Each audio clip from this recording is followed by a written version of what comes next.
Doctor فرحت ہاشمی صاحبہ جو ہیں میں انہیں ون مین آرمی سمجھتا ہوں. Doctor Idris were able to establish an institute in Toronto, mashallah. میری اپنی خوش قسمتی ہے کہ ادارے کا نام تو میں نے بہت سنا ہوا. شروع ہوئے ہیں الحمدللہ بہت ساری خواتین نے پردہ کیا ہے. بسم اللہ الرحمن الرحیم. السلام علیکم. مسلمانوں میں موجودہ گروہ بندی کی وجہ سے بے شمار اختلافات ہیں، لیکن ان اختلافات میں سب سے بڑی خوشی اس بات پر ہوتی ہے جہاں سب کسی ایک مسئلے پر متفق ہو جائیں.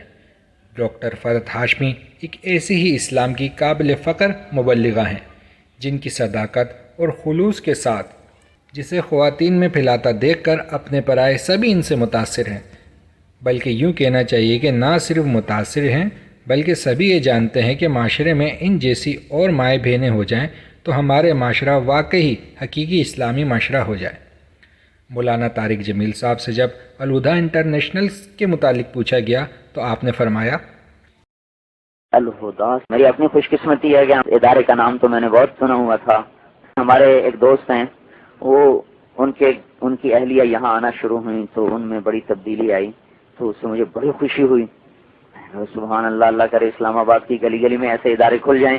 تو انہوں نے نماز بھی شروع کر دی، پردہ بھی شروع کر دیا اور بالکل زندگی چینج ہو گئی. تو میں تو اس وقت آپ کے لیے دعا کرتا ہوں، حالانکہ نہ میں نے آپ میں سے نہ میں کسی کو جانتا. انہوں نے مجھے کہا، میں کل سے انہوں نے مجھے تھکا دیا. مردوں میں تو کام بھی ہو رہا ہے، مدرسے بھی چل رہے ہیں، لیکن عورتوں میں بہت تھوڑا کام ہو رہا ہے. تو اس لیے اس کو اللہ تعالیٰ اور زیادہ کامیاب کرے اور زیادہ آگے بڑھائے. ان چند ایک چیزوں کو اگر اور زیادہ کر ہی رہے ہوں گے اور رعایت کریں گے. یہاں پڑھ گئی ماشاء اللہ جی. اچھا ماشاء اللہ. تو اس طرح اللہ کا فضل ایسے لاہور میں بھی کام شروع ہو چکا ہے. تو اس میدان میں ضرورت بہت ہے، اللہ کرے ہر جگہ یہ ادارے قائم ہو جائیں تاکہ ہماری عورتوں کو بھی پتہ چلے کہ اللہ ہم سے کیا چاہتا ہے. بہرحال بہت خوشی ہوئی، بہت خوشی ہوئی. میں ایک دفعہ ایک جگہ سے گزر رہا تھا تو بہت سی بچیاں سے گزری پردے میں. میں نے کہا اسلام آباد میں تو کبھی اتنی نظر ہی نہیں آئی پردے والی، یہ کہاں سے ہیں؟ انہوں نے کہا جی الہدیٰ سے کی یہ بچی ہیں. تو اس وقت بھی بڑی دعا دل سے نکلی. ایک واقعہ تو میں اپنے ایک دوست کے گھر میں دیکھ سکتا ہوں، پھر وہاں دیکھا، میں نے کہا یا اللہ تو ہر بچی کو ایسا کر دے اور ہر عورت کو یہ لباس دے دے تو آج ہی کیا ساری دنیا ٹھیک ہو جائے. کیونکہ دنیا میں عورتیں زیادہ ہیں، مرد کم ہیں. تو اللہ تعالیٰ آپ کی مسائل کو قبول فرمائے. ربنا آتنا فی الدنیا حسنہ وفی الآخرۃ حسنۃ وقنا عذاب النار. یا اللہ تو اس ادارے کو قبول فرما اور اس میں پڑھنے والوں کو اخلاص نصیب فرما، پڑھانے والوں کو اخلاص نصیب فرما. اے میرے مالک تو علم کا نور بھی نصیب فرما اور علم کی صفات بھی نصیب فرما.